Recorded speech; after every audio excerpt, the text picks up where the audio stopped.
Hey, my name is Landon Stiverson from Aqualung and Apeks. We got some exciting regulator coming out here in March of next year. We just introduced yesterday, the EVX and the EVX Tungsten.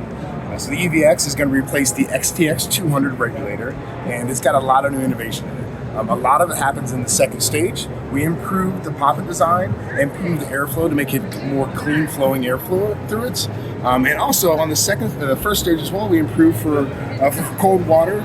We have new water passages going through next to the high pressure seats. You have hose routing that's much more comfortable for you and streamlined. And for performance wise, you're going to find that it's a much smoother breathing regulator. So there are two versions of this. This is the EVX200, which is our standard. We also have EVX Tungsten, which has that PVD coating on it, and that's going to give you some more durability for it. So really excited to have this. It's going to start shipping in March of next year.